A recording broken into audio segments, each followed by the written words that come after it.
నమస్తే, welcome to KR TV. నేను మీ క్రాంతి.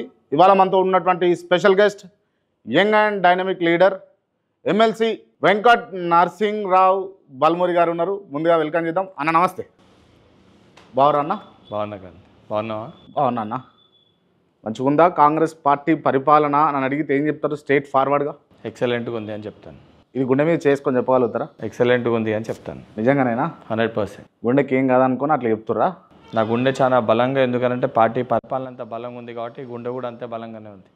అంటే మీరు బలంగా ఉన్నారు, మీ గుండె బలమైనదని అంటే ఒప్పుకుంటా, కానీ పార్టీ బలంగా లేదు, పార్టీ పరిపాలన బాగలేదు అని నేను అంటున్నా. మా పరిపాలన ఎంత బాగుందో అందుకే అంత ధైర్యంగా, అంత గట్టిగా, అంత బలంగా చెప్పగలిగినాను. ఓకే, గట్టిగా చెప్తలేరు, గట్టిగా, బలంగా, ధైర్యంగా చెప్పగలిగినాను. నిజంగా. అంటే హైడ్రా తోటి తెచ్చి హైదరాబాద్ నాగం చేయడము, మూసి పునరుజ్జీవనం అని చెప్పేసి మారుమూల ప్రాంతాలను నాగం చేయడము, హైదరాబాద్ నడిబొడ్డున ఉన్నటువంటి ప్రజలు నాగం చేయడము, నిరుద్యోగులకు ఉద్యోగాలు ఇస్తా అని చెప్పేసి మోసం చేయడము, ముసలోళ్లకు పెన్షన్లు ఇవ్వకుండా మోసం చేయడం.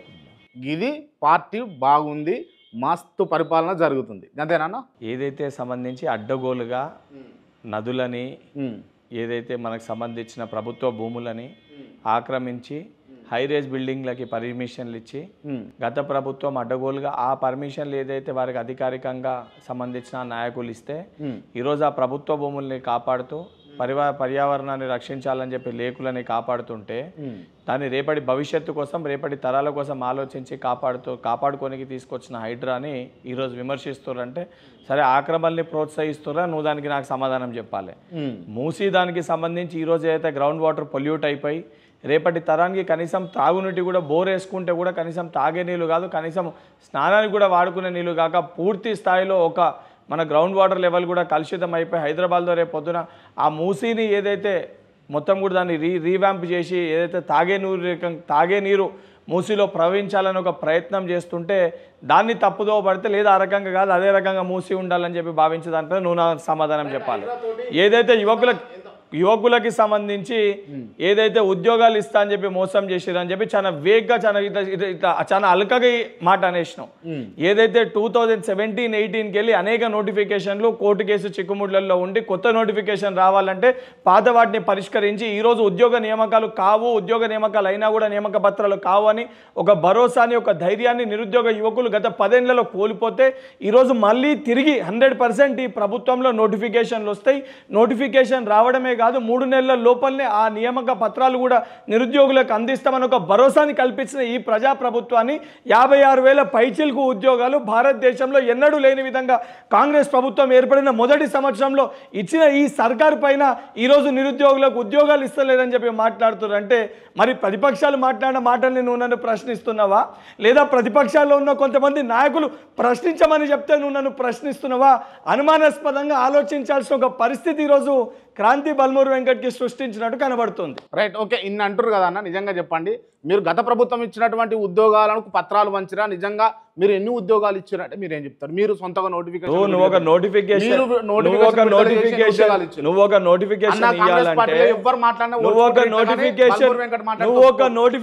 ఇవ్వాలనంటే, నువ్వు ఒక నోటిఫికేషన్ విడుదల చేయాలంటే 2017 లేదన్న నోటిఫికేషన్ ఇచ్చి అది మధ్యలో ఆగి ఉంటే అది ఆ ప్రాసెస్ కంప్లీట్ చేయకుండా మళ్ళీ అదే నోటిఫికేషన్ ఇచ్చే ఒక ఆస్కారం ఉంటుందా?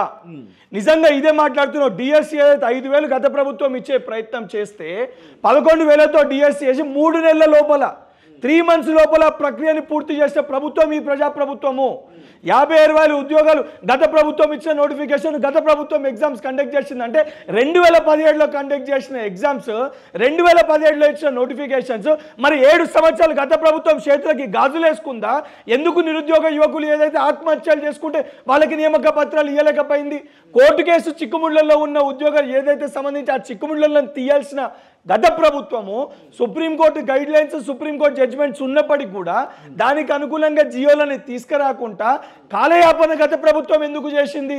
ఈరోజు ఆ కాలయాపన లేకుండా నిరుద్యోగుల యువకులకి భరోసా కల్పించడానికి ప్రజాప్రభుత్వము రేవంత్ రెడ్డి గారు అధికారంలోకి రాగానే ఏదైతే న్యాయ నిపుణులతో మాట్లాడి ఆ సమస్యలన్నింటినీ పరిష్కరించి గత ప్రభుత్వం ఇచ్చిన నోటిఫికేషన్ అని పంతాలకి పోకుండా ఎవరిచ్చిర్రు ఏంది అని ఆలోచించకుండా వాటిని పరిష్కరిస్తేనే కొత్త నోటిఫికేషన్లు ఇవ్వగలుగుతాము, ప్రభుత్వంలో ఉన్న ఖాళీని భర్తీ చేయగలుగుతామని ఒక దృఢ సంకల్పంతో ఈ ప్రభుత్వం పనిచేస్తుంటే చాలా అలకగా గత ప్రభుత్వం చేసింది, గత ప్రభుత్వం ఎగ్జామ్ పెట్టింది, గత ప్రభుత్వము ఉద్యోగాలు ఇవ్వలేదు. ఎందుకు ఇవ్వలేకపోయింది? ఎందుకు ఇవ్వలేకపోయింది? 2017లో వచ్చిన నోటిఫికేషన్ గట్టిగా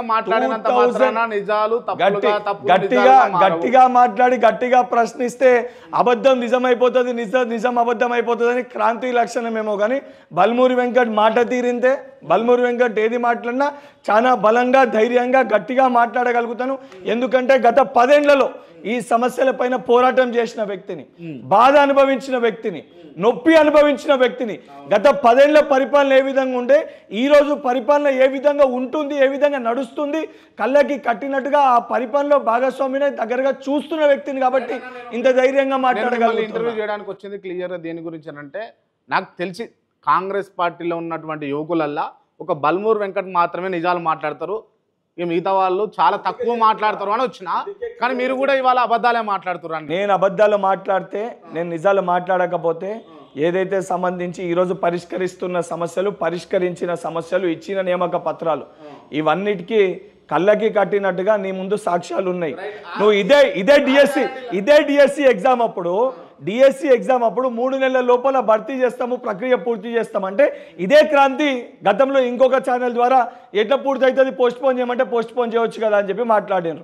ఆ రోజు కూడా చాలా క్లియర్గా చెప్పినాం, ఒకవైపు ఉద్యోగ నియామకాలు నింపడం ఎంత అవసరమో, అట్ ద సేమ్ టైం ఏదైతే అకాడమిక్ ఇయర్ స్టార్ట్ అయ్యే లోపల ఏదైతే రెగ్యులర్ టీచర్స్ కూడా అవసరమో, విద్యా వ్యవస్థని మెరుగుపరచాల్సిన బాధ్యత కూడా ప్రభుత్వం పైన ఉంది. లక్షలాది మంది పేద మధ్యతరగతి కుటుంబాలు ఆ గ్రామీణ ప్రాంత పాఠశాలల్లో చదువుకుంటుర్రు, వారికి టీచర్స్ రిక్రూట్మెంట్ అవసరం, 3 నెలల్లో ప్రక్రియ పూర్తి చేస్తామని చెప్పారు. ఆ రోజు కూడా ఇది అసాధ్యమని మాట్లాడారు. చేసి చూపించడమా చూపించలేదా? గతంలో కూడా ఇదే టీఎస్ ఏదైతే జెన్కోకి సంబంధించిన ఎగ్జామ్ పోస్ట్ పోన్ చేయాలంటే ఆ రోజు కూడా నువ్వే నాకు ఫోన్ చేసినావు, 3 నెలలు ఉందన్నా, ఒకటే రోజు ఎగ్జామ్ డేట్ క్లాష్ అవుతుంది, పోస్ట్ పోన్ చేయాలి, సెంట్రల్ గవర్నమెంట్ సంబంధించి ఎగ్జామ్ ఉందని చెప్తే ఇమీడియట్గా ఇంటర్వ్యూని 3 డేస్ లోపల ఎగ్జామ్ డేట్ని పోస్ట్ పోన్ చేయించడం జరిగింది. అన్నీ కూడా సమస్యలు పరిష్కరించాలంటే క్రాంతిభాయ్ ఇవన్నీ కూడా ఒక రాత్రిలో లేదా ఇమీడియట్గా రిజాల్వ్ అయ్యే ఇష్యూస్ కాదు. ఎగ్జామ్స్ కండక్ట్ చేస్తాము అని అంటే ప్రతి ఎగ్జామ్ కూడా ప్రతి నెల గ్యాప్ ఉండాలని చెప్పి నీసొంటి కొంతమంది మిత్రులు ఏదైతే గతంలో పోరాటం చేసిన వాళ్ళు ఈరోజు చూపించేటోళ్ళు మాట్లాడతారు. సరే, ఉద్యోగాలు ఏదైతే సంబంధించి ఆ ప్రక్రియని భర్తీ చేస్తామని అంటే 100% ట్రాన్స్పరెన్సీతో చేస్తాం. అవును, ఈరోజు బలంగా ధైర్యంగా చెప్పగలుగుతున్నా, కండక్ట్ చేసిన ప్రతి ఎగ్జామ్ ఏ చిన్న లీకు లేకుండా, ఏ చిన్న అవకతవకలు లేకుండా 100% ట్రాన్స్పరెన్సీ తోటి ప్రతి ఎగ్జామ్ని నిర్వహించిన ప్రభుత్వం ఈ ప్రజాప్రభుత్వం. సరే అన్న, సరే ఇంతగానం చెప్తున్నారు కదా, సరే ఈ విషయాన్ని పక్కన పెడదాము. బల్మూర్ వెంకట్ను నమ్ముకొని తిరిగినటువంటి యువకులు ఇలా సాటిస్ఫైడ్గా ఉన్నారు కాంగ్రెస్ పార్టీలో అంటే ఒకటి యువకులకి బల్మూరి వెంకట్ని నమ్ముకొని తిరిగిన వాళ్ళు ఏదైతే బల్మూరి వెంకట్ను కాంగ్రెస్ పార్టీని నమ్ముకున్నటువంటి 100% ఉన్నారా? 100% ఉన్నారు. 100% ఉన్నారా అన్న? 100% ఉన్నారు. ఓకే, చెప్పండి. 100% ఉన్నారు. చెప్పండి. 100% ఉన్నారు. ఎవరు ఉన్నారు అంటే ఎవరు లేరు నువ్వు చెప్పు. ఎవరు లేరు నువ్వు చెప్పు. చాలా మంది ఎవరు లేరు నువ్వు చెప్పు. ఎవరు లేరు నువ్వు చెప్పు. ఇప్పుడు ప్రభుత్వం వచ్చినాక బల్మూరి వెంకట్ లీడరా కార్యకర్తనా? బల్మూరి వెంకట్ లీడరా కార్యకర్త? బల్మూరి వెంకట్ అనేటువంటి ఒక సామాన్యమైన కాంగ్రెస్ పార్టీలో ఒక విద్యార్థి విభాగానికి రాష్ట్ర అధ్యక్షుని నేను. ఒక విద్యార్థి విభాగానికి సంబంధించిన ఇదే రాష్ట్ర అధ్యక్షుని ఇదే బల్మూరి వెంకట్ని నేను అన్యాయం చేశారు, బలి చేశారు అని చెప్పి గతంలోనూ మాట్లాడినాం. ఈరోజు నాకు ఎమ్మెల్సీ పదవి రాగానే కార్యకర్తలు, నేను కార్యకర్తనే కదా, నేను కార్యకర్తనే కదా. ఇదే క్రాంతి గతంలో బల్మూరి వెంకట్ని హుజరాబాద్లో పోటీ చేపించినప్పుడు బలి చేసిరు, బలి పశువు చేసిరు, ఆగం చేసిరు, నేను అన్యాయం చేసిరు, నువ్వు పార్టీ పిచ్చోనమని మాట్లాడినావు. ఈరోజు బల్మూరి వెంకట్కి పదవి రాగానే కార్యకర్తలు హ్యాపీగా ఉన్నావు అని చెప్పి ప్రశ్నిస్తున్నావు. ప్రతి ఒక్కరికి ఒక సమయం వస్తుంది, స్టెప్ బై స్టెప్. ఈరోజు పార్టీ అధికారంలోకి వచ్చినాక పార్టీ కోసం కష్టపడ్డ కార్యకర్తలు ఏదైతే స్టెప్ బై స్టెప్ ప్రాసెస్ ప్రకారంగా ఎమ్మెల్సీలుగా, రాజ్యసభ సభ్యులుగా, కార్పొరేషన్ చైర్మన్గా ఆ విభాగాలకు అధ్యక్షులు గుండాలని చేయడం జరిగింది. నిన్న చాలా స్పష్టంగా ఏదైతే గాంధీ భవన్లో రేవంత్ రెడ్డి గారు మాట్లాడుతూ అన్ని జిల్లాల్లో ఎవరైతే కింది స్థాయిలో వివిధ హోదాలలో పనిచేసిన వ్యక్తుల డీటెయిల్స్ అన్ని కూడా తీసుకొని డైరెక్టర్లుగా, మార్కెట్ కమిటీలో మెంబర్లుగా, గుడి ఏదైతే కమిటీలో అన్ని కమిటీలలో కూడా వారిని కూడా భర్తీ చేస్తామో ఒక నెల లోపల అనే ఒక స్పష్టత వారు కూడా ఇవ్వడం జరిగింది. ఏదన్నా కూడా స్టెప్ బై స్టెప్ ప్రాసెస్ ప్రకారంగా అవుతుంది తప్ప ఓవర్ నైట్ ఒకటే రోజు అన్నిటిని కూడా పరిష్కరించాలంటే అది సాధ్యం కాదు. అది సాధ్యం కాదు. 1 year అవుతుంది. 10 years కెళ్ళి కష్టపడ్డోళ్ళని 10 years కెళ్ళి కష్టపడ్డోళ్ళని 10 years స్పాన్ కెళ్ళి కష్టపడ్డోళ్ళని 1 year లో ఒకటే ఫస్ట్ ఇయర్ లో నువ్వు అందరిని అకామిడేట్ చేయాలంటే నువ్వు చేయలేవు. ఇప్పుడు నువ్వు కూడా ఇంటర్వ్యూ ఏమైనా చేయాలనుకుంటే క్రాంతి భాయ్, నువ్వు ఎవరైనా ఇంటర్వ్యూ చేయాలనుకున్నా కూడా, నువ్వు యాజ్ అన్ ఇంటర్వ్యూ ఎవరైనా చేయాలనుకున్నా కూడా ఒక్కసారి ఒకటే సమయంలో ఒకటే వ్యక్తిని చేయగలుగుతావు. ఒక వ్యక్తిని అక్కడ, ఒక వ్యక్తిని ఇక్కడ పెట్టి ఈ వ్యక్తితో మాట్లాడుకుంటూ ఆ వ్యక్తితో మాట్లాడుకుంటూ మల్టీ టాస్క్ ఇంటర్వ్యూ చేయలేవు. ఒక పదవి నింపాలన్నా కూడా, ఒకరికి ఒక పోస్ట్ ఇవ్వాలన్నా కూడా దానికి ఒక పరిమితి, ఒక టైం ఫ్రేమ్ అనేది ఉంటుంది. ఆ టైం ఫ్రేమ్ ప్రకారంగా అందరినీ కూడా అకామిడేట్ చేస్తారు. ఎందుకు ఇంత బలంగా నేను చెప్తున్నా అంటే కేవలం నా ఒక్కరికి పదవి వచ్చిందని చెప్పి మాట్లాడతలే, నా ఒక్కని విషయం గురించి నేను మాట్లాడతలే. ఈరోజు కార్పొరేషన్ చైర్మన్గా కూడా ఎవరైతే నియమించారో 90% ఫ్రంటల్ ఆర్గనైజేషన్లో పనిచేసిన వాళ్ళందరూ కూడా సెల్స్ వివిధ హోదాల్లో ఏదైతే పార్టీ విభాగాల్లో పనిచేసిన వాళ్ళకి నియమించడం జరిగింది. సో నెక్స్ట్ స్టేజ్లో ఏవైతే డైరెక్టర్లు వేస్తారో ఆ కార్పొరేషన్ సంబంధించిన డైరెక్టర్లు కానీ, మార్కెట్ కమిటీలో కానీ, ఎందుకంటే ఇదే ఎన్ఎస్ఏకి సంబంధించిన మా ఒక సోదరుడికి మలక్పేట్ మార్కెట్ కమిటీలో ఒక డైరెక్టర్గా కూడా అవకాశం రావడం జరిగింది. వివిధ దేవాలయ కమిటీలో కూడా పేర్లు ఇచ్చడం, కొన్ని చోట్ల దేవాలయ కమిటీలో జిల్లా స్థాయిలో కూడా వాళ్ళ పేరు రావడం జరిగింది. ఆర్టీఐ మెంబర్లుగా ఈరోజు యువజన కాంగ్రెస్లో పనిచేసిన 3-4 జిల్లా అధ్యక్షులకి, ఎన్ఎస్ఓ జిల్లా అధ్యక్షులకి, ఆ జిల్లా ఆర్టీఐ మెంబర్లు కూడా అవకాశం రావడం జరిగింది. ఇవన్నీ జరిగినాయి. ఇప్పుడు వరంగల్లో సతీష్ అని ఎన్ఎస్ఓ జిల్లా అధ్యక్షుడు, ఈరోజు అక్కడ సతీష్కి వరంగల్ జిల్లా ఆర్టీఐ మెంబర్గా అవకాశం రావడం జరిగింది. సో ఒక్కొక్కరికి ఒక్కొక్క టైం ప్రకారంగా, పరిస్థితి ప్రకారంగా, అక్కడ ఉన్న సిచ్యువేషన్స్ ప్రకారంగా సోషల్ ఇంజనీరింగ్ నేను కేవలం ఎన్ఎస్సీ అని అంటే అందరికీ సంబంధించి అండ్ ఎవరైతే పార్టీ కోసం పనిచేసిర్రో, పార్టీ కోసం పార్టీ అధికారంలోకి వస్తే మాకు ఏదైతే బాగు జరుగుతుంది, మాకు ఉద్యోగాలు వస్తే నమ్ముకున్న యువత ఎవరైతే లెట్ మీ కంక్లూడ్, నన్ను క్వశ్చన్ వేసినావు, ఆ యువత ఎవరైతే ఉన్నారో, ఆ విద్యార్థులు ఎవరైతే ఉన్నారో వాళ్ళకి ఏవైతే ఇష్యూస్ పైన ప్రాబ్లమ్స్ ఉన్నాయో బాధ్యతతో ఆ మా పైన కూడా బాధ్యత ఉంటుంది. ఎందుకంటే వారికి సమాధానం చెప్పి వారికి ఉన్న ఇష్యూస్ని 100% అందరూ హ్యాపీగా ఉన్నారు, అందరూ క్లియర్గా ఉన్నారు అని అంటే ఆ విషయంపై నిజంగా ఎవరైనా హ్యాపీగా లేకపోయినా, క్లియర్ లేకపోయినా వాళ్ళు దేని వలన హ్యాపీగా లేరు అని వారికి సమాధానం చెప్పాల్సిన బాధ్యత మా పైన ఉంది. వారికి ఏ రకమైన పరిష్కారం కావాలనుకుంటారు, ఏ రకంగా కలుగుతుంది అని కూడా ఒక భరోసాను కూడా మేము కల్పించే ప్రయత్నం చేస్తున్నాం. ఓకే, మేము చేయకపోతే నువ్వు అన్నట్టు తప్పు. నువ్వు చెప్పు, ఎవరికైనా ఇబ్బంది ఉంది, ఎవరికైనా సమస్య ఉందని అంటే మేము అందుబాటులో లేకుంటున్నామా? చాలా డిస్సాటిస్ఫాక్షన్ తోటి ఉన్నారు. ఎందుకు అనవసరంగా ఈ పార్టీ కోసం ఎన్ని రోజులు సర్వీస్ చేసింది అది ఒకటి. 100% ఎవరైతే పదవి వచ్చి ఎవరైతే అనుకున్న పని అయిన వాళ్ళు బయటకు వచ్చి నాకు అయిందని ఎవరు చెప్పరు. కానోళ్ళు 100% వానికి అయింది నాకు కాలేదనే కోపంతో బయటకు వచ్చి మాట్లాడతారు. దాన్ని నేను తప్పు పట్టట్లేదు, ఎందుకంటే ఒక్కొక్కరికి ఒక్కొక్క పర్సెప్షన్ ఉంటుంది. ఎందుకో నాకు అనిపిస్తుంది అందరికంటే ఎక్కువ కష్టం నేనే పడ్డా, నాకే కావాలని నాకు అనిపిస్తుంది. ఇంకొకరు నడితే వాళ్ళు పనిచేసిన విధానం వేరే ఉంటుంది, వాళ్ళకి అనిపిస్తుంది అందరికంటే నేనే ఎక్కువ కష్టపడ్డా, వానికంటే నాకే రావాలని వాళ్ళకి అనిపిస్తుంది. అది మనిషి సహజ లక్షణం. ఇప్పుడు నీకు కూడా అనిపిస్తుంది నేను ఇంటర్వ్యూ చేస్తే అందరికంటే బాగా నేనే చేస్తానేమో అని అనిపిస్తుంది, వాళ్ళకి ఇంకోళ్ళకి అనిపిస్తుంది ఇంకో ఛానల్ అందరికంటే బాగా నేనే అడుగుతా ప్రశ్నలు అని అనిపిస్తుంది. ఒక్కొక్కరికి ఒక్కో విధానం ఉంటుంది, అది మనిషి సహజ లక్షణం. సో ఆ లక్షణానికి సంబంధించి ఏ రకమైన వ్యక్తులు ఉన్నా వాళ్ళని ఏదైతే సంబంధించి పార్టీ వ్యక్తులు కానీ, పార్టీని నమ్ముకున్న వ్యక్తులు కానీ, లేదా ప్రభుత్వం వస్తే మా జీవితం బాగుపడుతుందని నమ్ముకున్న వాళ్ళందరూ కూడా బాధ్యతతోటి సమాధానం చెప్పాల్సిన ఒక బాధ్యత గల ప్రభుత్వంగా, ప్రజాప్రభుత్వంగా మా పైన ఉంది. 100% అది చేసి తీరుతాం.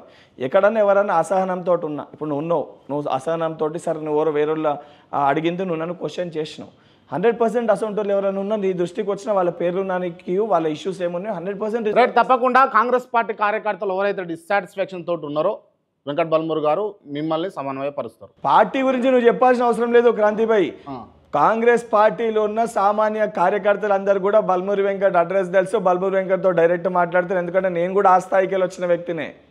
వాళ్ళు ఎవరికే ఇబ్బందులు ఉన్నా ఎవరికే ప్రాబ్లమ్స్ ఉన్నా చేసినా కూడా అది బయటికి మీడియా ముఖంగా నేను నీకు చెప్పను. ఓకే, మా పార్టీ వ్యక్తులకి బల్మూరి వెంకట్ ఎమ్మెల్సీ అయినాక ఏం చేసిండు, బల్మూరి వెంకట్ పార్టీ పరంగా ఏం పనులు చేసిండు అని చెప్పి నా కుటుంబ సభ్యులకి నేనేం పని చేసినా నీకు చెప్పి బహిర్గతం చేయాల్సిన అవసరం లేదు. సరే ఓకే, ఏదైతేనేమి మీరు చేస్తే సరిపోతుంది. 100% చేస్తాం. డన్. ఓకే, మీరు ఎమ్మెల్సీ అయినారు, ఎమ్మెల్సీ తర్వాత మీకు ఒక క్వార్టర్స్ ఇచ్చారు, దాన్ని ఎందుకు ఉపయోగిస్తారు మీరు మేజర్గా అంటే? ప్రజా సమస్యల కోసం కదా, ప్రజా సమస్యల కోసం. కానీ సెటిల్మెంట్ల కోసం ఉపయోగిస్తున్నట్టుగా బయట ప్రచారం జరుగుతుంది. ఇప్పుడు నీకు మనుషులు ఎక్కువ మంది వచ్చేసరికి నువ్వు నా క్వార్టర్స్కి రా, అకస్మాత్తుగా నీ కెమెరా పట్టుకొని రా, రిజిస్టర్ నా కింద నా క్వార్టర్స్ కింద రిజిస్టర్ ఉంటుంది, రిజిస్టర్లో వచ్చిన ప్రతి ఒక్కరు ఎంట్రీ చేస్తారు, ఎంట్రీ చేసిన వాళ్ళ ఫోన్ నెంబర్లు తీసుకో, వాళ్ళకి ఫోన్ చేయి, దేనికోసం వచ్చిర్రు, ఏ ఇష్యూ పైన వచ్చిర్రు అనేది కనుక్కో.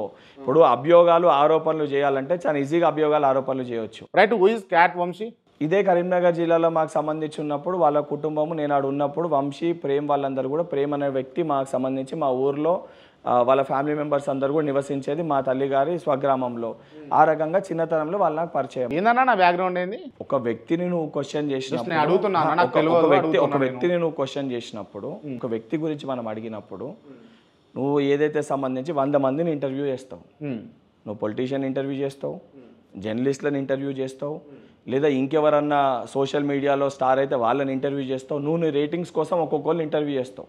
ఇంటర్వ్యూ చేసినప్పుడు వీళ్ళనే ఇంటర్వ్యూ చేస్తా, లేదా వీళ్ళనే అడగాలి, లేదా వీళ్ళ దగ్గరికి పోతాను ఒక స్క్రిప్ట్ అయితే రాసుకోగలదు. ఎవరివైతే వ్యూస్ వస్తే వాళ్ళని పోయి నువ్వు ఇంటర్వ్యూ చేస్తావు. At the same time as being a politician, ప్రజాక్షేత్రంలో ఉన్నప్పుడు అన్ని రకాల మనుషులు వచ్చి మనల్ని కలుస్తారు. అందులో మనకి చిన్నతనంలో ఉన్నోళ్ళు కొంతమంది ఐఏఎస్ లైన్ వాళ్ళు ఉంటారు, ఐపీఎస్ లైన్ వాళ్ళు ఉంటారు, కొన్ని వాళ్ళ కుటుంబ నేపథ్యంలో సరైన గైడెన్స్, సరైన డైరెక్షన్ లేకపోతే రాంగ్ ట్రాక్లో పోయిన వ్యక్తులు కూడా ఉంటారు. ఆ రాంగ్ ట్రాక్లో పోయిన వ్యక్తులు కూడా మనం కలిసినప్పుడు వాళ్ళకి కొన్ని మంచి మాటలు చెప్పి ఈ రకంగా చేయకూడదు, ఏదైతే ప్రజలకు సంబంధించి ప్రజలకి ఏదైతే ఇబ్బంది కలిగించే పరిస్థితి మనం క్రియేట్ చేయొద్దని మంచి మాటలు చెప్పే ప్రయత్నం చేస్తాం. నిజంగా వాళ్ళతో ఏదైనా తప్పు చేయించినప్పుడు, లేదా వాళ్ళు ఏదైనా చేసిన తప్పులో మనం ఇన్వాల్వ్ అయినప్పుడు నువ్వు ఈ మాట అడిగినావు అంటే 100% నేను దాని రైట్. కానీ క్యాట్ వంశీ అదే ప్రేమ్, బల్మూరి వెంకట్కు ఉన్నటువంటి ఏదైతే క్వార్టర్స్ ఉందో అక్కడ సెటిల్మెంట్లు జరుగుతూ ఉన్నాయి వారి ముగ్గురు సమక్షంలో. నవ్వుతారేందన్నా? ఇప్పుడు నీకు అందుకే ఏం చెప్పినా, నువ్వు నీ కెమెరా తీసుకొని క్వార్టర్స్కి రా. ఓకే, వాళ్ళు అక్కడ ఉంటారా ఉండరా అనేది నీకు కనబడుతుంది. నువ్వు అనేక సందర్భాల్లో సరే ఇవాళ మీడియా ముఖంగా నువ్వు అడుగుతున్నావు. నువ్వు నన్ను దీనికంటే ముందు కూడా ఇదే క్వార్టర్స్లో నువ్వు నన్ను వచ్చి కలిసిన ఏ సందర్భంలో నువ్వు వచ్చినప్పుడు ఉన్నారా? నువ్వు క్వార్టర్స్కి దగ్గర నేను ఎమ్మెల్సీ అయినాక 4 సార్లు వచ్చినావు. నువ్వు 4 సార్లు క్వార్టర్స్కి వచ్చినప్పుడు నీకు అక్కడ సెటిల్మెంట్ చేస్తున్నట్టు కానీ, లేదా ఎవరైనా కూర్చొని ఏదైనా మాట్లాడుతున్నట్టు కానీ, లేదా విద్యార్థులు కాక ఎవరైనా పెద్ద పెద్ద మనుషులు కనబడ్డట్టు కానీ నీకు అసొంటి సిచ్యువేషన్స్ ఏమైనా చూసినావా? నిజంగా అసొంటి పరిస్థితి చేసేది ఉంటే అది అధికారికంగా క్వార్టర్, అది పబ్లిక్కి కనబడేది. ఓకే, క్రాంతిపై నేను ఎక్కడన్నా వేరే సపరేట్ ఆఫీస్ తెరుచుకోనో లేకపోతే ఇంకేదో చేసుకో నేనేమి గూడు పుటాని చేస్తలే. అది అఫీషియల్గా ఎమ్మెల్యే క్వార్టర్, అందరు రాగలుగుతారు, అందరు అక్కడే ఉంటారు. నేను ఏం చేస్తున్నాడు ఇంటెలిజెన్స్ ఉంటుంది, అందరు కూడా వాచ్ చేస్తారు. ఆడ కేవలం కాంగ్రెస్ పార్టీ సభ్యులు ఉంటారు, బీఆర్ఎస్ పార్టీ సభ్యులు ఉంటారు, బీజేపీ పార్టీ సభ్యులు ఉంటారు. నిజంగా ఏదైనా తప్పు చేసేది ఉంటే అంత బహిర్గతంగా అంత ఓపెన్గా ఎందుకు చేస్తాను? సరే రైట్. ఓకే, అంత ఓపెన్గా అంత బహిర్గతంగా ఎందుకు చేస్తాను? నువ్వు ఇన్ కేస్ బయట ఆఫీస్ పెట్టుకొని వెంకటనాయుడు ఆఫీస్ తెరిచినావు, నీకేదన్నా ఉంది అరే అంత ఓపెన్గా నువ్వే అంటున్నావు ఎమ్మెల్యే క్వార్టర్స్ అని. అది అధికారికంగా సమస్యలు పరిష్కరించడానికి, ప్రజలకు అందుబాటులో ఉండడానికి నాకు ఇచ్చిన ఒక క్వార్టర్. ఆ క్వార్టర్లో నేను ఆ సమస్యల్ని పరిష్కరిస్తుంటే పబ్లిక్ ఎక్కువ వస్తుంటే కూడా అక్కడ ఉన్న సభ్యులు కూడా వెళ్ళి కంప్లైంట్ చేసి స్పీకర్ గారికి, బల్మూరి వెంకట్ దగ్గరికి ఎక్కువ మంది వస్తారు, మాకు ఇక్కడ ఫ్యామిలీతో ఉంటారు, ఇబ్బంది అవుతుందని కూడా చెప్పారు. నేను స్పీకర్ గారికి కూడా చెప్పిన, నేను అయితే పబ్లిక్ మధ్యలో ఉన్న స్టూడెంట్స్ నాకు కలవనీకి నాకు అవసరంగా ఉండాలి, సిటీ సెంటర్లు ఉంటుందని నేను క్వార్టర్ తీసుకున్నా. అది ఓపెన్గానే ఉంది. నువ్వు కావాలంటే రావచ్చు, ఇంకోళ్ళు కావాలంటే డైరెక్ట్ కెమెరా పట్టుకొని రావచ్చు నా దగ్గర. దానికి అంత నువ్వు డన్ కాదు, నువ్వు అడిగినప్పుడు సమాధానం తీసుకుని అది కూడా ఉండాలి కదా. సమాధానం విన్నాకనే అడిగినప్పుడు ఒక విషయం మరి నువ్వు వచ్చి చూసినప్పుడు మరి ఆ విషయాలు కూడా చెప్పాలి. ఆ రకంగా ఇప్పుడు కదా బీఆర్ఎస్ వాళ్ళు కదా, హరీష్ రావు కదా ఊకే తీసి బురద తల్లినట్టు కాంగ్రెస్ పైన. స్పష్టత ఉన్నప్పుడు, క్లారిటీ ఉన్నప్పుడు, మీడియాలు ఉన్నప్పుడు ప్రజలకి వాస్తవాలు చెప్పాల్సిన, నువ్వు అడుగు. ఈ రకమైన ఆరోపణలు వస్తున్నాయి బయట, నువ్వు క్వశ్చన్ చేసి సమాధానం చెప్తా. అట్ ద సేమ్ టైం నువ్వు వచ్చినప్పుడు ఆ సిచ్యువేషన్ ఏ రకంగా కూడా చెప్పాల్సిన బాధ్యత నీ పైన ఉంటుంది. ఆ రోజు లేరు, ఉతా పూట లేరు, నువ్వైతే నాకు చెప్పి రాలే కదా. ఓ 2 సార్లు అయితే నువ్వు నాకు చెప్పకుండానే వచ్చినావు. నువ్వు రమ్మన్నా డైరెక్ట్ ఆడికే రమ్మని చెప్పిన, లేదా టైం లిమిట్ ఏముండదు, ఎవరు కావాలన్నా డైరెక్ట్ ఎమ్మెల్యే క్వార్టర్స్కి రాగలుగుతారు, ఎవరైనా ఎమ్మెల్యే క్వార్టర్స్ రైట్. బల్మూరి వెంకట్కు ఎమ్మెల్సీ ఇచ్చినందుకు కాంగ్రెస్ పార్టీలో within the Congress party చాలామంది పెద్ద లీడర్లకు ఎక్కడో మండుతుంది, దానివల్ల రావాల్సిన మంత్రి పదవి ఆగిపోతుంది. నువ్వు ఎస్తారనో క్లియర్ గా చెప్పి అవునా కాదా క్వశ్చన్ అడిగినావు, దానికి సమాధానం చెప్పన్నా ఎస్తారనో అంటే నువ్వు అదే రకంగా తీసుకో. నువ్వు క్వశ్చన్ అడుగు, ఎస్ నో అంటే దానికే క్లోజ్ చేస్తా. ఎస్ఆర్ నో అవును కాదు చెప్పిన తర్వాత సమాధానం చెప్పండి. ఏదైతే సంబంధించి అటువంటిది ఏదీ లేదు. ఓకే, ఎస్ కాదు నో కాదు, అటువంటి విషయమే లేదు, అటువంటి ప్రస్తావనే లేదు. బల్మూరి వెంకట్కి ఎమ్మెల్సీ పదవి రావడంతో కాంగ్రెస్ పార్టీలోని ఒక సామాన్యమైన కార్యకర్తకి వెళ్ళి పైన ఉన్న అందరూ లీడర్స్ కూడా 100% కష్టపడ్డ వ్యక్తికి ఫలితం దక్కిందనే విధంగానే ఆలోచిస్తుండ్రు. నిజంగా ఎవరైనా అసహనంతో ఉండి ఎవరైనా కోపంతో ఉంటే వాడు పార్టీ ఐడియాలజీ వ్యక్తే కాదు, పార్టీ విధి విధానాల ఆలోచన ఉన్న వ్యక్తే కాదు. ఎందుకంటే బల్మూరి వెంకట్ని ఎమ్మెల్సీగా నియమించడం అనేది, ఎమ్మెల్సీకి అవకాశం కల్పించడం అనేది ఇక్కడ ఉన్న పిసిసి అధ్యక్షులు, ఆ రోజున్న పిసిసి అధ్యక్షులు, ఈ రోజున్న మన గౌరవ ముఖ్యమంత్రి రేవంత్ రెడ్డి గారు, సిఎల్పి నాయకులుగా ఉన్న ఈరోజు ఉప ముఖ్యమంత్రిగా ఉన్న బట్టి విక్రమార్క గారు, అదేవిధంగా వర్కింగ్ ప్రెసిడెంట్ ఈరోజు పిసి ప్రెసిడెంట్గా ఉన్న మహేష్ కుమార్ గౌడ్ గారు, మంత్రివర్గంలో ఉన్న మంత్రులు అందరూ కలిసి ఏకాభిప్రాయంతో నిర్ధారించి పంపించిన పేర్లలో బల్మూరి వెంకట్ పేరు పంపించారు. నిజంగా కష్టపడ్డ ఒక కార్యకర్త పేరు పంపించారు. పాపం ఎన్నో కష్టాలు పడ్డాడు, ఎన్నో బాధలు అనుభవించిండు. ఉప ఎన్నికల్లో కూడా పోటీ చేసారు, జనరల్ ఎలక్షన్స్లో టికెట్ ఇస్తామని చెప్పి కూడా ఇవ్వలేదు. అవకాశం కల్పించాలని చెప్పి ఏఐసిసిలో ఉన్న ఆర్గనైజేషనల్ ఇన్ఛార్జ్ కేసీ వేణుగోపాల్ గారు కూడా దాన్ని గుర్తించి వారు రాహుల్ గాంధీ గారి దగ్గరికి, మల్లికార్జున్ ఖర్గే గారి దగ్గరికి వాస్తవాలని చెప్పినప్పుడు ఏకాభిప్రాయంతో బల్మూరి వెంకట్ని ఎమ్మెల్సీ కరెక్ట్ డెసిషన్ అనేది నిర్ణయం తీసుకోవడం జరిగింది. ఢిల్లీలో తీసుకున్నప్పుడు ఎమ్మెల్సీ అనౌన్స్మెంట్ అయ్యే ముందు రోజు కూడా 2 రోజుల ముందు లాస్ట్ ఇంటర్వ్యూ నువ్వే తీసుకున్నావు. ఏదైతే ఈరోజు ఆరోపణలు అభియోగాలు వస్తున్నాయో 12th రోజు 14th రోజు నన్ను ఇంటర్వ్యూ తీసుకున్నావు. January 14th లాస్ట్ ఇంటర్వ్యూ క్రాంతిదే నన్ను తీసుకుంది, ఛానల్ వేరు కానీ ఇంటర్వ్యూ తీసుకుంది అయితే నువ్వే నన్ను. ఆ రోజు అందరూ కూడా 14th 15th నువ్వే దానికి సమాధానం చెప్పాలి. ఎమ్మెల్సీ అనౌన్స్ కాకముందు 3 రోజులు బల్మూరి వెంకట్ ఢిల్లీలో ఉన్నాడు, పైరవి చేసిండని చెప్పి నా పైన నువ్వు అన్నట్టే అనేక మంది అడుగుతున్నారు. ఇదే రూమ్లో పక్కన కూర్చొని నువ్వే నన్ను ఆ రోజు 1.5 గంట ఇంటర్వ్యూ చేసినావు. మరి నేను ఢిల్లీలో ఉండి ఇంటర్వ్యూ ఇచ్చినా, హైదరాబాద్ ఇంటర్వ్యూ ఇచ్చినా నువ్వే సమాధానం చెప్పాలి. నువ్వే నన్ను దానిపైన ప్రశ్నిస్తే నేనేం చెప్పాలి? చేసినావా చేయలేదా? 14th రోజు నువ్వు నన్ను ఇంటర్వ్యూ చేసినావా చేయలేదా? ఆ రోజు కూడా నువ్వు అడిగితే ఏం చెప్పిన? అప్పటి వరకైనా నాకు క్లారిటీ ఉందా? లేదనే చెప్పారు. అప్పటి వరకు నాకు క్లారిటీ ఉందా? లేదనే చెప్పారు. మళ్ళా ఇప్పుడు పార్టీ ఒక నిర్ణయం తీసుకొని అప్పటి వరకు ఇవ్వకపోతే కష్టపడరు, బలి చేసిర్రు, బలి పశువు చేసిర్రు అని నువ్వే అంటావు. సరే, కష్టాన్ని గుర్తించి పార్టీ ఒక నిర్ణయం తీసుకొని పదవి ఇస్తే పైరవి చేసి, పైరవి ఏడికేయాలి అలావు. నేను చేసిన పైరవి ఒకటి ఏదైతే ఎన్ఎస్ఏ రాష్ట్ర అధ్యక్షునిగా నేను ఉన్నప్పుడు నా పోస్ట్కి, నా పొజిషన్కి, నా రెస్పాన్సిబిలిటీస్కి, నా డ్యూటీస్కి నేను ఏ రోజు ఎవరిని అడగకపోతుండే. ఒక ఇష్యూ నా దృష్టికి వస్తే వీళ్ళని అడగన్నా, ఈ రకంగా వెళ్ళగలుగుతామా, ఈ రకంగా వెళ్ళలేమా, దీనిపైన ఈ రకంగా ఫైట్ చేయన్నా, కోర్టులో కేసు వేయన్నా వేయొద్దా అని ఆలోచించకపోతుండే. ఇది నా బాధ్యత, దిస్ ఈజ్ మై రెస్పాన్సిబిలిటీ, ఈ రెస్పాన్సిబిలిటీ నేను ఫుల్ఫిల్ చేయాలి. దీనివల్ల నాకు ఏమొస్తుంది, ఏ రకమైన ఉపయోగం వస్తుంది ఏ రోజు ఆలోచించాలి. ఎందుకంటే మేము ధర్నా చేసి కొట్టాటలు చేసినప్పుడు కూడా జైలు పోయినప్పుడు రాహుల్ గాంధీ గారు వచ్చి పరామర్శిస్తారని ఊహించలే అసలు నేను. ఓకే, ఎందుకంటే అప్పటికి 3-4 సార్లు నేను జైలుకి వెళ్ళినా, అప్పటికి 3-4 టైమ్స్ ఉంది, అదేం ఫస్ట్ టైం కాదు. ఓకే, కొట్లాటలు ధర్నాలు చేసిన 2015 April 15 ఎన్ఎస్ఏ రాష్ట్ర అధ్యక్షుడు అయినప్పుడు అదే August 26th రోజు 2015 నా పైన మొదటిసారి 6 కేసులు బుక్ అయినాయి. ఆ రోజేం మనమేం ఊహించలే. ఆ రోజు దానం నాగేందర్ గారు హైదరాబాద్ కాంగ్రెస్ పార్టీ అధ్యక్షునికి ఉండే.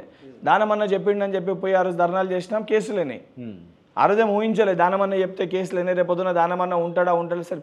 పార్టీ లైన్, పార్టీ విధి వినాలని నమ్ముకొని ఉన్నాను, నా కష్టాన్ని నేను నమ్ముకొని ఉన్నాను. అట్ ద సేమ్ టైం నా వెంట ఉన్న ఏదైతే సంబంధించి సైన్యం ఏదైతుందో, ఎన్ఎస్ఐ బలం ఏదైతుందో, ఆ ధైర్యం ఏదైతుందో, దాంతోపాటు నా కుటుంబ సభ్యులు, నా మిత్రులు వీళ్ళందరూ కలిసిరు కాబట్టి ఈరోజు ఇంత బలంగా గట్టిగా నిలబడగలిగినాను. ఓకే, లేకపోతే ఈ స్థాయి వరకు ఒక నార్మల్ ఎన్ఎస్ఐ రాష్ట్ర అధ్యక్షునిగా పనిచేసి కష్టపడి గుర్తింపు కలిగి ఈరోజు ఈ స్థాయిలో కూర్చోవడం అనేది అంత ఈజీ కాదు. క్రాంతిపై కాంగ్రెస్ పార్టీ అధికారంలోకి వచ్చిన తర్వాత ఇసుక దందాలు గతంలో మీరు ఆరోపించారు, ఇప్పుడు పెరిగినాయా లేదా? అంటే శాండ్ రీచ్లకి సంబంధించి ఎక్కడైతే కొన్ని చోట్ల కొత్త రీచెస్కి అయితే ఎక్కడ పర్మిషన్స్ ఇవ్వలేదు, అన్నిటినీ హోల్డ్లో పెట్టారు. You can cross check with that. ఎక్కడైతే దాంతోపాటు అక్రమాలకి పాల్పడుతుండ్రో అంటే ఒకటే బిల్లు పైన ఉన్న పర్మిషన్స్ ఏవైతే 2-3 పడుతున్నారో వాటన్నిటిని కూడా కఠినంగా వివరించాలని చెప్పి ముఖ్యమంత్రి గారి దృష్టికి వచ్చింది. కాబట్టే నా సొంటోల్లో వాళ్ళు వీళ్ళు 2-3 ఇట్లా జరుగుతున్నాయి కింది లెవెల్లో అని చెప్పినప్పుడు వారు కూడా ఇమీడియట్గా రియాక్ట్ అయ్యి కొత్త పాలసీ తీసుకురానికి వాటన్నిటిని కూడా అరికట్టడానికి ముఖ్యమంత్రి గారు ముందుకు వచ్చిన మాట ఇది వాస్తవం, అందరికీ కూడా తెలుసు. ఓకే. అండ్ యాక్షన్ తీసుకోవడం జరుగుతుంది, కేసు రిజిస్టర్ చేయడం జరిగింది, కొన్ని రీచ్లని బంద్ చేయడం కూడా జరిగింది. ఇప్పుడు ఏం లేదంటారు, ఇసుక దందా నడుస్తుంది. అదే చెప్తున్నా, ఎక్కడన్నా కింది లెవెల్ ఏమన్నా తప్పులు 1-2 జాగాలో జరిగినా ఇమీడియట్గా ఆ వ్యవస్థలన్నింటినీ కూడా పటిష్టం చేసి యాక్షన్ అనేది తీసుకోవడం జరుగుతుంది. అందరు కలెక్టర్స్కి జిల్లా ఎస్పీలకు కూడా ఇన్స్ట్రక్షన్స్ ఇవ్వడం జరిగింది. ఒక జిల్లాకి వెళ్ళి ఇంకో జిల్లాకి అక్రమ రవాణా కానీ తీసుకొని పోయి ఇసుక కొట్టడం కానీ ఒకటే వెహికల్ పైన 2 సార్లు కొట్టడం కానీ ఇవన్నిటిని కూడా ముఖ్యమంత్రి గారు సూపర్వైజ్ చేస్తారు. ఎందుకంటే వారే మైనింగ్ శాఖ మంత్రిగా ఉన్నారు, ఆ శాఖ కూడా వారి దగ్గరనే ఉంది. సూపర్వైజ్ చేసి ఆపుతారు. 1-2 ఏవన్నీ ఉన్నా కూడా వాటిపైన యాక్షన్ తీసుకొని వాటిని కూడా మూసేస్తారు. రైట్. తెలంగాణలో ఎప్పుడు మంత్రివర్గ విస్తరణ అవుతుందా కాదా? నా స్థాయికి సంబంధించి ఏదైతే నా పరిధిలో ఉన్నాయి ఇష్యూస్ పైన నన్ను అడిగితే నేను సమాధానం చెప్తాను. మంత్రివర్గానికి సంబంధించి పార్టీ పెద్దలు, పిసిసి అధ్యక్షులు, పార్టీకి సంబంధించిన ఇన్ఛార్జ్ జనరల్ సెక్రటరీ గారు, దాంతోపాటు ఇన్ఛార్జ్ సెక్రటరీ గారు వీళ్ళందరూ ఒక కమిటీ కూర్చొని క్యాబినెట్లో పెద్దలు ఎవరైతే ఉన్నారో వాళ్ళందరూ చర్చించి సోషల్ ఇంజనీరింగ్ ప్రకారంగా ఏ రకంగా కేటాయించాలని చెప్పి అన్ని రకాలుగా అన్ని ఆలోచించి అన్ని జిల్లాలకి ప్రాధాన్యత కలిగించే విధంగా ఆలోచించి ఒక నిర్ణయం అనేది తీసుకోవడం జరుగుతుంది. అండ్ 100% నెక్స్ట్ 1 మంత్ లోపల ఆ నిర్ణయం సోషల్ ఇంజనీరింగ్ ప్రకారం ఉన్నాయన్ని కూడా భర్తీ చేస్తారని చెప్పి ఏదైతే నాకున్న అంటే అక్కడిక్కడ మాట్లాడుతున్నప్పుడు డిస్కషన్లో జరిగిన విషయాల బట్టి 100% భర్తీ చేసి కానీ ముఖ్యమంత్రి గారు నా చేతుల్లో లేదు మంత్రివర్గ విస్తరణ, అధిష్టానం చేతుల్లో ఉందని చేతులు ఎత్తేసి మీకు అదే చెప్తున్నా. కాంగ్రెస్ పార్టీలో ఒక వ్యక్తి నిర్ణయం తీసుకునేటట్టు ఉండదు. కాంగ్రెస్ పార్టీలో సమిష్టిగా అందరితోటి మాట్లాడి పార్టీలో ఎవరైతే రాష్ట్ర పరిధిలో సీనియర్స్ ఉన్నారో అందరి ఒపీనియన్స్ తీసుకొని సీఎం గారిది, డిప్యూటీ సీఎం గారిది, సీనియర్ మంత్రులుగా ఉన్న శ్రీధర్ బాబు గారిది, దామన్న గారిది, ఉత్తమ్ కుమార్ రెడ్డి గారిది అందరూ ఒపీనియన్స్ తీసుకొని ఇన్ఛార్జ్ జనరల్ సెక్రటరీ గారితో చర్చించి పిసిసి అధ్యక్షులతోటి పార్టీ పరంగా చర్చించి కొన్ని క్రోడీకరించి ఓకే అంటే 6 అంటే సోషల్ ఇంజనీరింగ్ ప్రకారంగా ఎస్టీలో ఎవరిని చేర్చాలి, ఎస్సీలో ఎవరిని చేర్చాలి, ఎస్సీలో మాలా దాంట్లో ఏంది, మళ్ళీ మాదిగ దాంట్లో ఏంది, దాని తర్వాత మళ్ళీ బీసీలో ఎవరు ఇవ్వాలి, బీసీఎల్లో ఏ కులాలకు ప్రాధాన్యత ఇవ్వాలి, అన్నింటినీ సోషల్ ఇంజనీరింగ్ ప్రకారంగా ఒక లిస్ట్ అనేది ప్రిపేర్ చేసి పంపించడం జరుగుతుంది. ఆ లిస్ట్లో బల్మూర్ వెంకట్ పేరు ఉంటుందా ఉండదా? ఆ లిస్ట్లో ఎవరి పేరు ఉంటుంది అని చెప్పని పంపించేటోళ్ళకి కానీ పూర్తి స్థాయి లిస్ట్ ఒకళ్ళు ప్రిపేర్ చేసి కానీ పంపేది ఉండదు. ఇప్పుడు సీఎం గారు కొన్ని మంది తయారు చేసి పంపిస్తారు. త్వరలో మినిస్టర్గా బల్మూరి వెంకట్. క్రాంతిభాయి నేను ముందు చెప్పిన ఇప్పుడు చెప్తున్నా, పార్టీ నేను అడగకుంటేనే ఈరోజు అతి చిన్న వయసులో నన్ను ఎమ్మెల్సీగా నాకు అవకాశం కల్పించారు. ఎంతోమంది ఎగతాళి చేసి హేళనగా మాట్లాడుతుంటే పార్టీ కోసం కష్టపడితే ఏదన్నా గుర్తింపు ఏ స్థాయిలో కల్పిస్తారు అనేది పార్టీ నాకు ఎమ్మెల్సీ ఇచ్చి చూపించింది. సో నాకు పార్టీ ఇప్పటికే చానిచ్చింది. నేను ఏదైతే నాకు ఇచ్చిన ఎమ్మెల్సీ పదవితోటి నువ్వు అన్నావు కదా, నీతో ఉన్నోళ్ళు హ్యాపీగా ఉన్నారా, కార్యకర్తలు హ్యాపీగా ఉన్నారా, వీలైనంత మంది కాంగ్రెస్ పార్టీ కార్యకర్తలకి నాతో పాటు కష్టపడి పనిచేసిన వివిధ జిల్లాలలో ఎంతోమంది ఎన్ఎస్వై సైనికులు ఉన్నారు.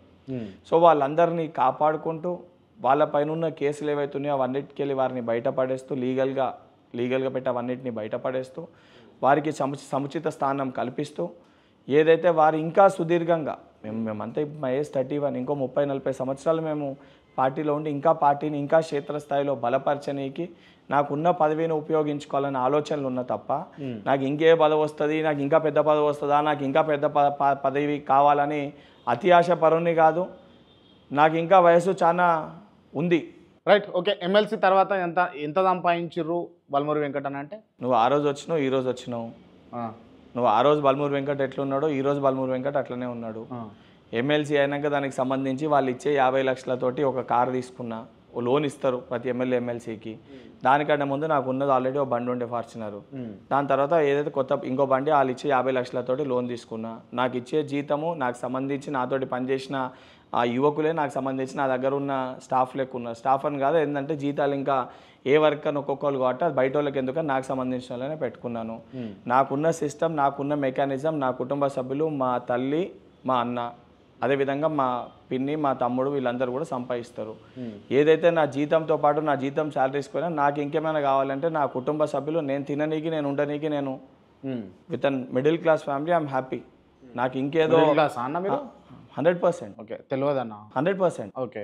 ఇప్పుడు క్రాంతి అనే వ్యక్తి ఉండి నార్మల్గా నువ్వు స్టెప్ బై స్టెప్ నార్మల్గా ముందు ఒక ఛానల్లో ఇంటర్వ్యూ ఇస్తూ దాని తర్వాత ఇంకో ఛానల్లో ఉండు, దాని తర్వాత ఒక సొంత ఛానల్ పెట్టుకొని నువ్వు అప్గ్రేడ్ అయితే తప్పులేదు క్రాంతి. నేను ఏదైతే సంబంధించి కష్టపడి ఒక డాక్టర్ ప్రొఫెషన్ ఇడిచిపెట్టుకొని ఈరోజు నాకున్న తెలివితోటి లేదా నా కుటుంబ సభ్యులు సంపాదిస్తే నువ్వు దాన్ని తప్పుగా మాట్లాడి నువ్వు ఈ రకంగా మాట్లాడితే మరి నేను కూడా నేను అనాల్సి వస్తుంది. ముందు ఒక ఛానల్లో ఉన్న క్రాంతి ఈరోజు సొంత ఛానల్ పెట్టుకున్నావు, గట్టిగా కొత్త కారు తీసుకున్నావు అని వస్తుంది. అది ప్రతి ఒక్కరు కూడా everyone has their own personal individuality. అంతే తప్పు కాదు కదా, అంటే తప్పు కాదు కదా. ఇప్పుడు నేను ఈడికెళ్ళి ఏడన్నా తిరగాలంటే నా బండ్లో డీజిల్ పోసుకోవాలి, నా బండ్లో నేను డీజిల్ పోసుకోవాలంటే అయితే నా జీతంలోకి వెళ్ళన్నా తీసుకోవాలి, లేకపోతే నా డాక్టర్ వృత్తిపరంగా ఏదైనా ఉందని చేసుకోవాలి, లేకపోతే నా కుటుంబ సభ్యులను అడిగి తీసుకోవాలి. లేదా క్రాంతిపై నువ్వు నాకు ఏమనంటే నువ్వు ఇవ్వవు కదా, లేకపోతే ఎవరిదైనా పని కోసం పోతున్నావు వాళ్ళని డీజిల్ వైపోయామంటే నువ్వే అంటావు మళ్ళీ లంచం తీసుకుంటారా అని చెప్పి మాట్లాడుతుంది. చేయలేం కదా. ఓకే, సో సిస్టంలో పనిచేస్తున్నప్పుడు ఆ సిస్టంలో పనిచేయని కూడా బేసిక్ ఫెసిలిటీస్, బేసిక్ రిక్వైర్మెంట్స్ అనేవి అవసరం ఉంటాయి. రైట్. ఫైనల్లీ 6 గ్యారంటీస్ విషయంలో కాంగ్రెస్ పార్టీ అట్టర్ ఫ్లాప్ అయింది అని అంటే ఇక మాట్లాడేటోళ్ళు 100 మాట్లాడతారు క్రాంతిభాయ్. ఇప్పుడు నువ్వు అడిగే మాట హరీష్ రావు కేటీఆర్ మాట్లాడిన మాట 6 గ్యారంటీస్కి అట్టర్ ఫ్లాప్ అయింది అని వాళ్ళు మాట్లాడినట్టు మాట్లాడితే మరి వాళ్ళ కళ్ళకి కనబడతలేదా? మహిళలకు ఉచిత బస్సు అనేది 200 యూనిట్ల ఉచిత కరెంట్ కనబడతలేదా? 200 యూనిట్ల అరే తెలియకుంటే ఎట్లా మాట్లాడుతావు క్రాంతిభాయ్? కొత్త బస్సులు ఎన్ని ఇనాగ్రేట్ చేసిరా చూపిస్తా. కొత్త బస్సులు రానున్న రోజుల్లో ఆర్టీసీని ప్రైవేటీకరణ చేస్తారా లేదా? క్రాంతిభాయ్ ఇప్పటి వరకు ఆర్టీసీని ప్రైవేటీకరణ చేయాలన్న ఆలోచనలో ప్రభుత్వం లేదు. భవిష్యత్తులో అరే నేను ఇప్పుడు ఉన్నది చెప్తా నీకు, ఆ పరిస్థితి ఉంటే దానిపైన ఈ రకంగా ఉంది ఆ రోజు నీకు సమాధానం చెప్తా. సమాధానాలకి వెనకడిగేసి గతంలో కదా నువ్వు ఎవరినైనా నాయకులను ఇంటర్వ్యూ అడిగితే ఏం మాట్లాడుతావు ముందు నాకు స్క్రిప్ట్ అని అడిగే ప్రభుత్వం అయితే అసొంటి నాయకులు అసొంటి ప్రభుత్వం ఈ ప్రజాప్రభుత్వం అయితే కాదు. నిజంగా ఏదైనా ఉంటే బలంగా ధైర్యంగా, ముఖ్యంగా నీకు నా గురించి అయితే తెలుసు, నిజంగా అసొంటి ఆరోపణలు అభియోగాలు ఏమన్నా వస్తే బలంగా బయటకు వచ్చి ఇది పరిస్థితి, ఇది ఈ రకంగా ఉంది ఈ రకంగా ఉందని మాట్లాడే వ్యక్తిని నేను. నిజంగా ఏదైనా తప్పు చేస్తే కూడా అవును నేను ఈ తప్పు చేసినా ఈ పొరపాటు నాతోటి అయింది నన్ను క్షమించుర్రు అని చెప్పి బహిరంగంగానే నేను క్షమాపణ అడుగుతా. అంతే తప్ప కానీ ఈ వంకర్ టింకర్గా వెనకగా లేదు ఇది చేస్తలేం అది చేస్తలే అని చెప్పి మాట్లాడు. ఎందుకంటే మహిళలకి ఉచిత ట్రాన్స్పోర్ట్ అనేది ప్రతి ఒక్కరు ఉపయోగించుకున్నదే మన కళ్ళకి కనబడుతుంది. 200 యూనిట్ల లోపల కరెంట్ ఫ్రీ అనేది బిల్స్ ఎవరికి సంబంధించి జీరో బిల్ వస్తుందా లేదా ఎవరిని అడిగినా కూడా చెప్తారు. దానితో పాటు 500 రూపాయలకి గ్యాస్ సిలిండర్ సబ్సిడీ వస్తుందా లేదా అది కూడా ఎవరిని అడిగినా కూడా చెప్తారు. అండ్ గతంలో ఉన్న ఇంద్రమ్మ ఇల్లు ఏదైతే పెండింగ్లో ఉన్న పనులు వాటికి మరమ్మతులకు పైసలు ఇచ్చి ఇంద్రమ్మ ఇల్లు కూడా గతంలో ఉన్న ఏదైతే సంబంధించి డబుల్ బెడ్రూమ్ ఇల్లు వారికి అందించడం జరిగింది. ఇంద్రమ్మ ఇల్లు ఏదైతే ప్రారంభం కూడా అప్లికేషన్ తీసుకొని కొన్ని కాన్స్టిట్యున్సీలు ఆల్రెడీ ఆ పనులు కూడా ప్రారంభించడం జరిగింది. దానితో పాటు ఏదైతే విద్యార్థులకి మెరుగైన విద్యను అందించడానికి ఏదైతే గ్రామ స్థాయిలో ఇంటిగ్రేటెడ్ ఇంటర్నేషనల్ మోడల్ స్కూల్స్ ఏవైతే చెప్పారో ఇప్పటికీ 60 నియోజకవర్గాల పైన ఆ పనులు కూడా ప్రారంభించడం జరిగింది. దానితో పాటు విద్యా వ్యవస్థని కేవలం విద్యార్థులకి విద్యను అందించడంతో పాటు స్కిల్ని కూడా అందించాలని చెప్పి స్కిల్ యూనివర్సిటీని కూడా స్థాపించడం జరిగింది. పీపీపీ మోడల్లో పబ్లిక్ ప్రైవేట్, ఎందుకంటే ప్రైవేట్ సంస్థల్లో వాళ్ళు ఉంటేనే వాళ్ళు సంబంధించి నెక్స్ట్ జాబ్స్ రిక్రూట్ చేసుకుంటారు కాబట్టి స్కిల్ యూనివర్సిటీని కూడా స్థాపించడం జరిగింది. క్రీడా రంగంలో కూడా క్రీడాకారులని ప్రోత్సహించాలని చెప్పి స్పోర్ట్స్ యూనివర్సిటీ, దాంతోపాటు క్రీడా రంగంలో ఎవరు రాణించినా కూడా వాళ్ళని గుర్తిస్తున్న ప్రభుత్వం మన ప్రజాప్రభుత్వం.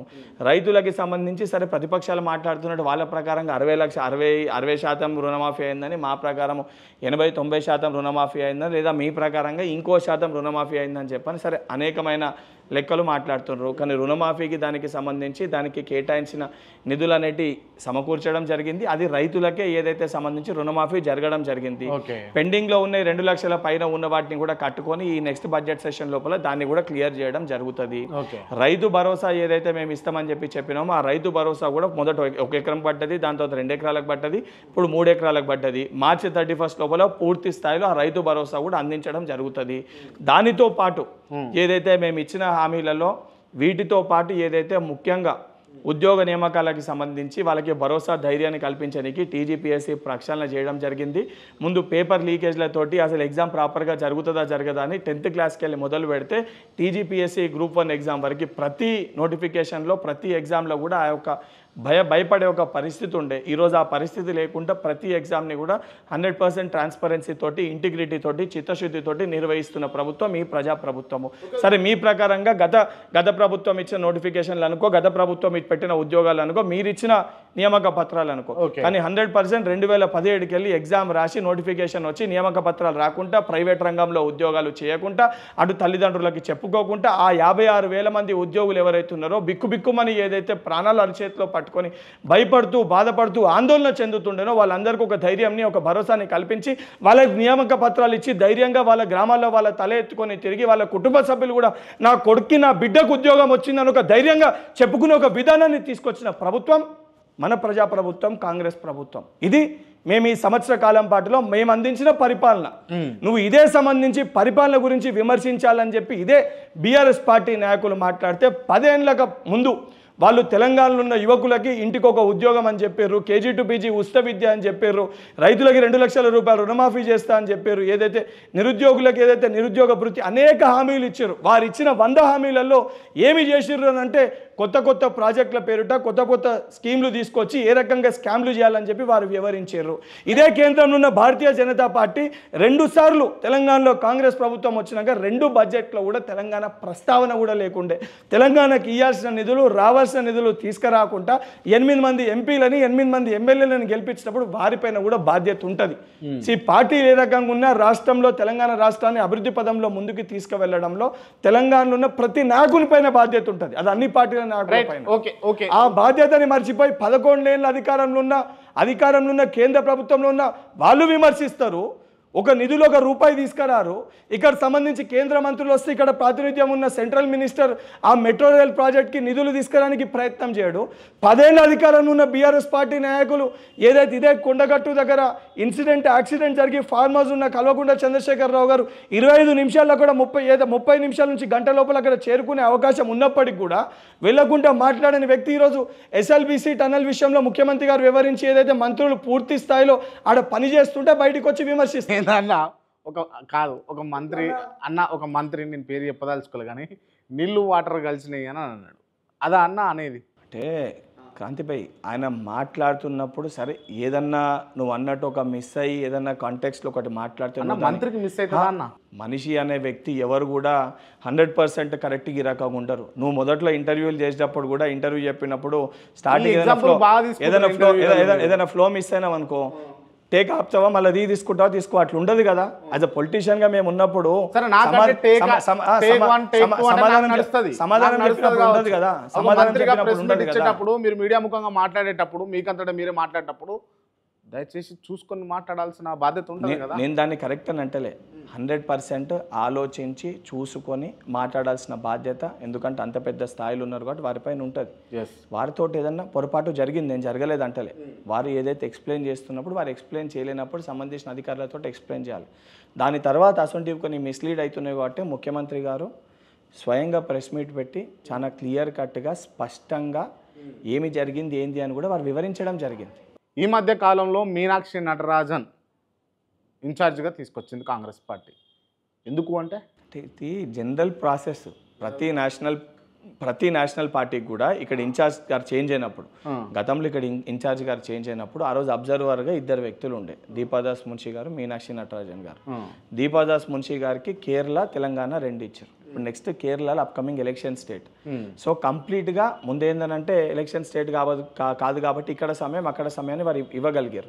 ఈరోజు పూర్తి స్థాయిలో ఎందుకనంటే ఎలక్షన్స్ బిఫోర్ ప్రాసెస్ ఏ రకంగా ఉంటుంది, టికెట్స్ది, స్క్రూటినీ, మేనిఫెస్టో, ప్రచారము, క్యాంపెయినింగ్, ఇవన్నీ ఇష్యూస్ ఉంటాయి. సో ఇవన్నీ ఇష్యూస్ పైన పూర్తి స్థాయిలో దీపాదాస్ మున్షి గారు అక్కడ సమయాన్ని కేటాయించాల్సిన ఒక అవసరం ఉంది.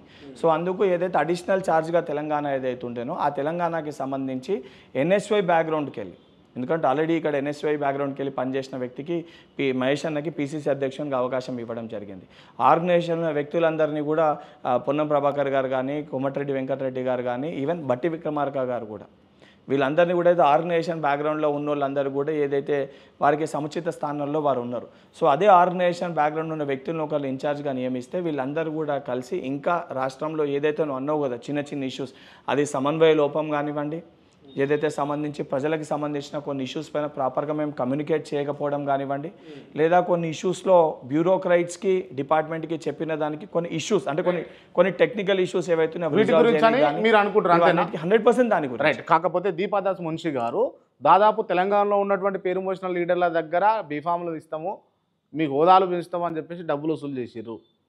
That's the reason. క్రాంతి గారు ఒక విషయం ఆరోపణ చేయడము ఆధారాలు లేకుండా అనేది చాలా సింపుల్ గా ఆరోపించవచ్చు. ఇప్పుడు మీరు కదా నన్ను ఇంతకుముందు నీలమ్మ దగ్గర 100 కోట్లు తీసుకున్నాడు అన్నయ్య కుల్లా గుత్తా. మధు గారు బయటకు వచ్చి చెప్పారా? మధు గారు చెప్పారా మీకు? చెప్తాడా అన్న? మొదట్లో చెప్తాడా? అయితే మీకు ఇచ్చిన వ్యక్తి చెప్తే మాట్లాడుండ్రి, లేదా తీసుకున్న వ్యక్తి చెప్తే మాట్లాడండి. స్పెక్యులేషన్స్ పెట్టుకొని ఇది చేసిర్రంట కదా, అది ఇచ్చిర్రంట కదా అని బురద చల్లాలంటే చాలా ఈజీ. ఇప్పుడు చెప్పుడు ఎవరన్నా చెప్పొచ్చు, ఈయన ఇంత చేసుకుంటు కదా, అంత చేసుకుంటు కదా. ఆధారాలు ఉంటే తీసుకొని వచ్చి ఈ రకంగా చేసిరని చెప్పి నిరూపించి మాట్లాడాలి. ఎందుకనంటే మనం ప్రజాక్షేత్రంలో మన ఇద్దరి పైన బాధ్యత ఉంటుంది. మన ఇద్దరి పైన ప్రజలకి సరైన సమాధానం చెప్పాల్సిన బాధ్యత ఉంటుంది ప్రజాక్షేత్రంలో ఉన్నప్పుడు. సో అడిగిన వాటికి ఏదైతే ఉంటే ఆధారాలు ఉంటే ఇది చేసిరని చెప్పి మనం చెప్పవచ్చు.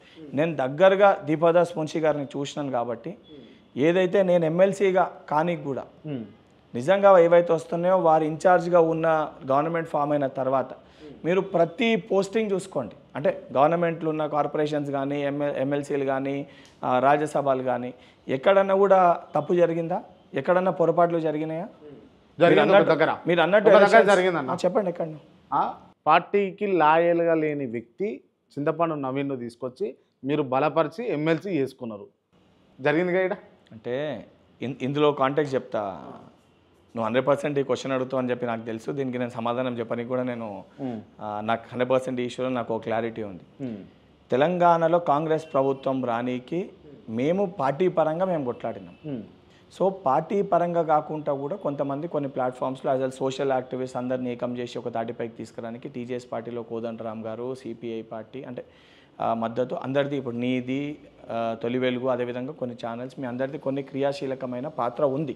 వాస్తవాలు ప్రజలకి చెప్పి జరుగుతున్న ఇబ్బందులు చెప్పి మేము పడుతున్న ఇబ్బందులు, మా పైన పడుతున్న దాడులు, మా పైన అవుతున్న కేసులు ఇవన్నీ కూడా ప్రజలకి తెలియజేసింది మీరే. ఛానల్స్తో పాటు ముఖ్యంగా ఏవైతే సోషల్ మీడియా పరంగా మీరే సర్క్యులేట్ చేసి మీరే వాస్తవాలు ప్రజలకి తెలియజేశారు. సో మీ దాంట్లో భాగంగా కూడా ఒకరికి అవకాశం కల్పించాలి కష్టపడ్డ ఉద్దేశంతో పార్టీ ఐడియాలజీ లేకపోయినా సరే రాహుల్ గాంధీ విధి విధానాల పక్కన పోరాటం చేస్తారు, కష్టపడతారు, విధి విధానాలని నేర్చుకుంటారు, వారి తీరుని వారు మార్చుకుంటారని ఒక నమ్మకంతో పార్టీ వారికి అవకాశం కల్పించడం జరిగింది. అవకాశం కల్పించడం జరిగింది, టికెట్ అనేది ఇవ్వడం జరిగింది, బలపరిచారు. పార్టీ పక్షాన వారికి అవకాశం ఇచ్చి బలపరిచినప్పుడు వారు దాన్ని నిలుపుకోరు అనేది వారి యొక్క విజ్ఞత. ఇప్పుడు ఒక పార్టీ ఒక పళ్ళెంలో మనకు అన్నం పెట్టినప్పుడు ఆ అన్నం పెట్టిన పళ్ళెంలో మనము ఆ ఇంట్లో కానీ ఆ వ్యక్తులను కానీ మనం చాలా ప్రేమతో చూసుకుంటాం. సరే ఎంత కోపం వచ్చినా ఇంట్లో మనం తిన్నమని ఒక విశ్వాసం ఉంటుంది. కాంగ్రెస్ పార్టీ నాయకులకు అందరికీ తెలుసు అది అన్నం పెట్టినోడికి ఖచ్చితంగా సున్నమే పెడతాడు చింతపండు నవీన్ అని తెలుసు. అయినా కూడా పార్టీకి అగేన్స్ట్ గా పోతే ఏ రకంగా జరుగుతుందని కూడా సమాధానం పార్టీ ఇచ్చింది కదా. ఒక మీనాక్షి నటరాజన్ వచ్చింది కాబట్టి ఇవాళ మేము ఈ సంగతి మీనాక్షి నటరాజన్ గారు ఎవరు? కాంగ్రెస్ పార్టీ సభ్యురాలే కదా. ఇదే ఎన్ఎస్వై నేషనల్ ప్రెసిడెంట్కి వెళ్ళి ఎన్ఎస్వై స్థాయికి వెళ్ళి ఈరోజు ఏఐసిసి జనరల్ సెక్రటరీ స్థాయి దాకా వచ్చారు కదా. వారు మా పార్టీ సభ్యురాలే కదా. వారికి ఇదే చిన్నారెడ్డి గారు కదా ఫస్ట్ షోకాజ్ ఇచ్చింది. ఇదే చింతపండు నవీన్కి అన్నట్టు మల్లన్న గారికి కూడా షోకాజ్ ఇచ్చింది చిన్నారెడ్డి గారే కదా. ఆ షోకాజ్కి రిప్లై చేయకపోతే ప్రొసీజర్ ప్రకారం ఏదైతే సిస్టమ్ ఉంటుందో చిన్నోళ్ళు కానీ పెద్దోళ్ళు కానీ అందరికీ ఒకటే పద్ధతి ఉంటుంది, ఒకటే విధానం ఉంటుందని మా పీసీసీ అధ్యక్షులు కూడా చాలా స్పష్టంగా చెప్పారు. Okay, so that is clear. ఎందుకు ఇచ్చిర్రు, వాళ్ళకి ఎందుకు ఇచ్చిర్రు, వీళ్ళకి ఎందుకు ఈ అవకాశం ఇచ్చిర్రు అని అంటే సరే ఉన్న సిచ్యువేషన్స్లో ప్రొసీజర్ ప్రకారం ఒక్కొక్కరికి ఒక్కొక్క టైంలో ఒక్కో రకమైన అవకాశాలు వస్తాయి. మనకి 90% కష్టపడ్డ క్రాంతిపై 10% అదృష్టం కూడా ఉండాలి. ఇప్పుడు టర్మినేట్ చేయడానికి కాంగ్రెస్ పార్టీ నుంచి సస్పెండ్ చేయడానికి మెయిన్ రీజన్ కాంగ్రెస్ పార్టీని అన్నందుకేనా? అంటే బీసీ కులగణనకి సంబంధించి క్యాస్ట్ సెన్సస్కి సంబంధించి చాలా బలంగా గట్టిగా ఒక భరోసాని ఇవ్వాలి. మేము మాట ఇచ్చినాము, రాహుల్ గాంధీ గారు దేశవ్యాప్తంగా కూడా మాట ఇచ్చిండ్రు. తెలంగాణలో ఒక పైలట్ ప్రాజెక్ట్గా చూపించి ఇక్కడ జరిగిన ఏదైతే కులగణని లెక్కలు అధికారికంగా చేసి రేపు పొద్దున న్యాయపరంగా కానీ లేదా ఇతర పరంగా కానీ ఏది చేయాలన్నా కూడా లెక్కలు ఉండాలి. లెక్కలు ఉండాలంటే ఎవిడెన్స్ ఉండాలి.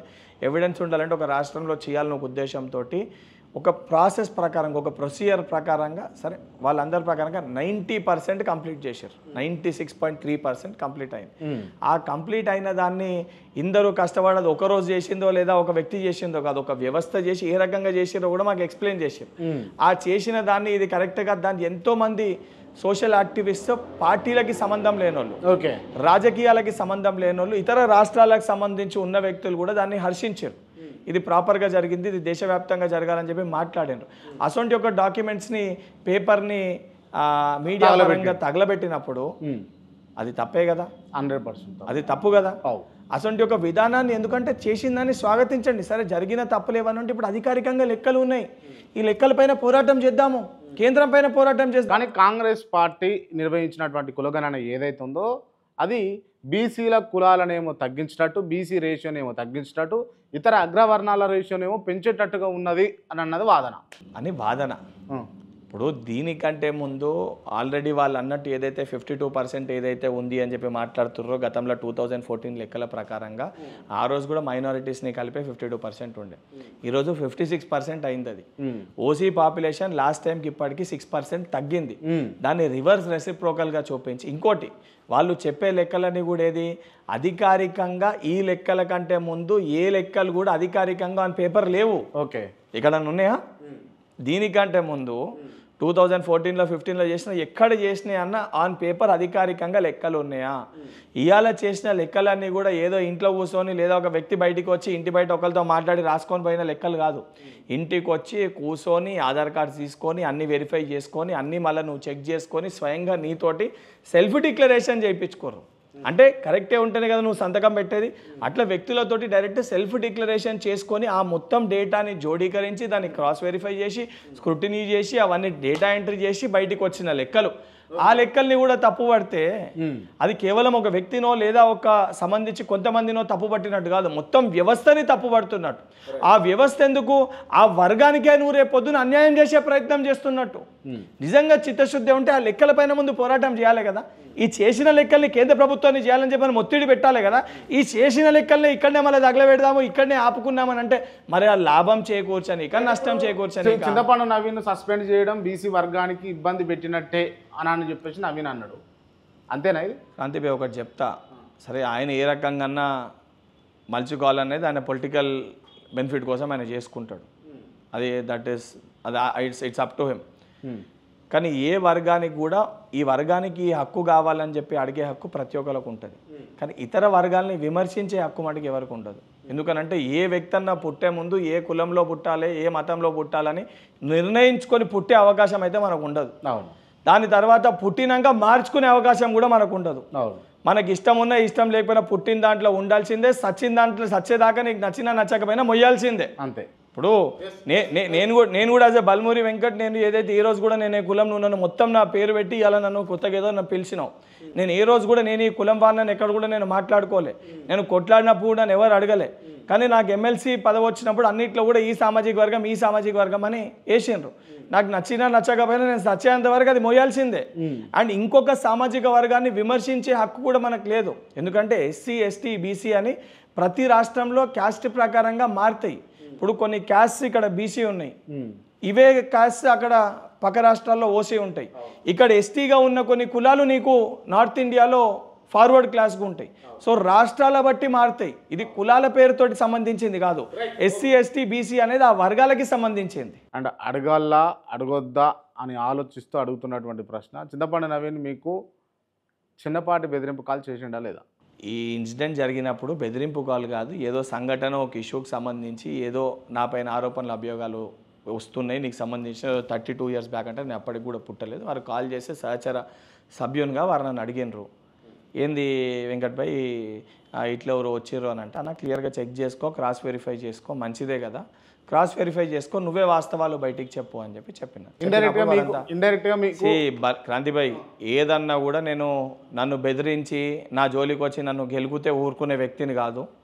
ఎందుకంటే అన్నిటికీ తెగించి అన్నిటినీ కూడా చూసి అన్నిటికీ ఎదురు నిలబడి అందరితోటి కొట్లాడి ఈ స్థాయికి వచ్చిన. ఏదన్నా కూడా ప్రేమతోటి ఆప్యాయతోటి పలకరించి అడిగితే బల్మూరి వెంకట్ అన్న అంటే ప్రేమతోటి అన్న అంటావు. అన్న అంటే అన్న అనాల్సి వస్తుంది, ఏం రా అని అంటే ఏంది బే అనాల్సి వస్తుంది, ఇంకో మాట ఎక్కువనే అనాల్సి వస్తుంది. అది ఎవరన్నా కానీ వాళ్ళు నా పట్ల ప్రశ్న ఏ విధంగా వేస్తారో నా సమాధానం కూడా వాళ్ళ పట్ల అదే విధంగా ఉంటుంది. సో నాకు అందరితోటి కూడా సఖ్యతతోటి, నాకు మంచి స్నేహాభిమానంతో, మంచి ప్రేమతోటి నేను ఉండాలని అనుకుంటా అందరితో. అదే విధంగా ఉంటాను, నాతో కూడా అందరు అదే రకంగా ఉంటారు. Right, okay. ఫైనల్లీ త్వరలో మంత్రిగా బల్మూరి వెంకట్ను చూస్తావా?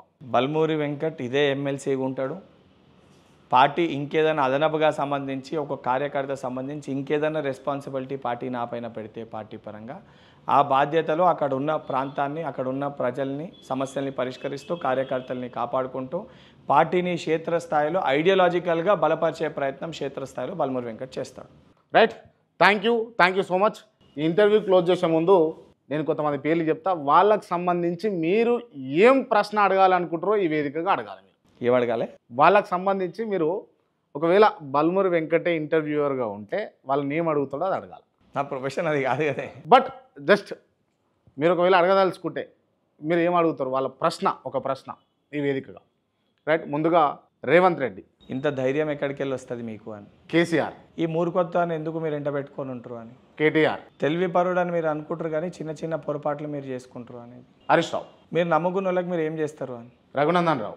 ఐడియాలజికల్గా చెప్పే విధానాలు కొన్ని ఉంటాయి, కానీ వృత్తిపరంగా వచ్చినప్పుడు ఆ ఐడియాలజికల్ విధానాలకి డిఫరెన్షియేట్గా ఉండే విధంగానే మీరు వ్యవహరిస్తారు అనేది. మహేష్ కుమార్ గౌడ్. మహేష్ అని ఏం అడగాలో నేను అడుగుతూనే ఉంటాను. మహేష్ నాకు సందేహం వస్తే మా పార్టీ సభ్యులు లేదా రోజు పొద్దున్న లేస్తూ ఉంటాను. మహేష్ అన్నకి ఏది కావాలన్నా డైరెక్ట్ మహేష్ అన్నకి అడుగుతాయి. ఇంటర్వ్యూ పరంగా అడిగేది ఏంది, సీఎం గారిని కూడా ఏదైనా అడగాలనుకున్నా సరే ఒకటి రెండు సందర్భాలు వారు, ఎందుకంటే ఇప్పుడు కొంచెం బిజీగా ఉన్నారు కాబట్టి పర్సనల్గా ఏదైనా మాట్లాడే సమయం వారు లేదు కాబట్టి వారిని అడగలేకపోతుంది. సీతక్క. మా పార్టీ సభ్యుల్ని ఏది అడగాలనుకున్నా మీడియా పరంగా అడిగేటువంటి పరిస్థితి మా ప్రభుత్వంలో లేదు. మా ముఖ్యమంత్రి గారిని కానీ, మా పిసిసి అధ్యక్షులు కానీ, మా పార్టీ సభ్యులు మీడియా పరంగా ఎవరిని అడుగుతామో మేము పోయి కలవలేమో, మేము అడగలేము. బండి సంజయ్. మనం ఏదైతే ప్రజల సమస్యలపైన మాట్లాడే ప్రయత్నం చేసినప్పుడు, మనం కొన్ని ప్లాట్ఫామ్స్ వెళ్ళి మన రాష్ట్రాన్ని రిప్రజెంట్ చేస్తున్నప్పుడు వోకల్గా ఎందుకు మీరు ఆ లాంగ్వేజ్ని రానప్పుడు మనం దాంట్లో మాట్లాడడానికి ఎందుకు ప్రయత్నిస్తారని అడగాలనుకుంటాం. మెగాస్టార్ చిరంజీవి. పొలిటికల్గా వారికి ఉన్న ఎక్స్పీరియన్స్ ఏంది, ఎందుకు మధ్యలో బ్యాక్ ఆఫ్ అయ్యారని అడగాలనుకుంటాం. పవన్ కళ్యాణ్. ఈ మొండి పట్టుదల ఏది లేదు, అన్ని 2 స్థానాల్లో ఓడిపోయినాక కూడా ఏ ధైర్యంతో అంత గట్టిగా ఉండగలిగారని అడగాలనుకుంటాం. చింతపండు నవీన్. అసలు మా మల్లన్న ఐడియాలజీ ఏంది, దేనితో అసలు ముందుకు వెళ్ళాలనుకుంటారు, అసలు ఏం కోరుకుంటున్నా అనేది అడగాలనుకుంటా. ఫైనల్ గోల్ ఏంది మల్లన్న అడగాలనుకుంటా. జర్నలిస్ట్ క్రాంతి. నీకున్న అందరు ఇట్లా అన్ని పార్టీల పరంగా మనసు పైన నిజంగా నీకు గత 10 ఏళ్ళ పరిపాలన చూసినావు, 11 ఏళ్ళ బీజేపీ పరిపాలన చూస్తున్నావు, సంవత్సర కాలం పాటు కాంగ్రెస్ పరిపాలన చూశారు. నిజంగా వాస్తవానికి ముగ్గురు పరిపాలనలో ఏ పరిపాలన నచ్చింది క్రాంతి కానీ అడగాలనుకుంటా. రైట్, థ్యాంక్ యూ అన్న, థ్యాంక్ యూ సో మచ్.